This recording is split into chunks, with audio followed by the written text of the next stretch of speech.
After 2 weeks of competition between high-level athletes and meetings between high-level diplomats, the Pyeongchang Olympics came to a close this past weekend.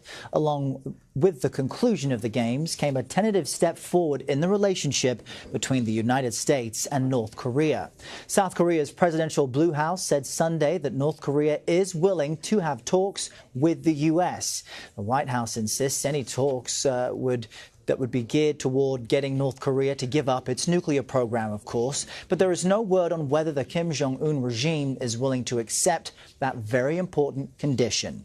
Matthew Kroenig is a professor at Georgetown School of Foreign Service, as well as a senior fellow at the Atlantic Council, and he joins us now from our Washington bureau. Matthew, he's also the author of the new book, The Logic of American Nuclear Strategy, Why Strategic Superiority Matters. A mouthful, but an important issue.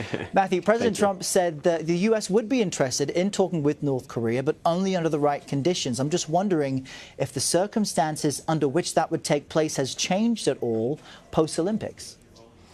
Well, I think the United States goal and the goal of the international community remains the denuclearization of North Korea. The North Koreans have said that that's not even on the table, that they want talks to be recognized as a nuclear-armed state. So I think both sides have been a little bit unclear about whether they want talks or not. Both have suggested maybe they're open to it, maybe not. And I think it's because the prospects of a deal are so far away. The two sides are still so far apart. So the question is it worth having talks about talks that maybe will lead somewhere at some point? And so what would need to happen on both sides in order to get this from saying, OK, we might be able to speak, to actually doing it? Well, again, I think both sides have been somewhat unclear. The U.S. position has been that North Korea must be willing to at least talk about the possibility of denuclearization. Others have said that maybe North Korea could just make some gestures, goodwill gestures, not testing nuclear weapons for a while, not testing ballistic missiles for a while, that maybe that would be enough.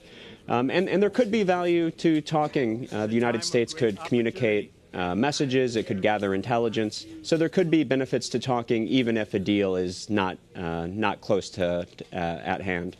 And what's incredible is while you have this, offshoot of possible diplomacy, the U.S. Special Envoy to North Korea, Joseph Yun, announced his plan to retire by the end of the week.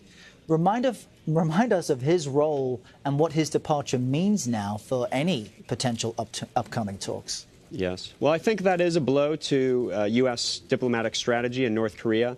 I had the pleasure of having lunch with Ambassador Yun a couple of weeks ago, talking about these issues. He's perhaps the senior-most person in the State Department focusing full-time on the North Korea issue, a seasoned diplomat.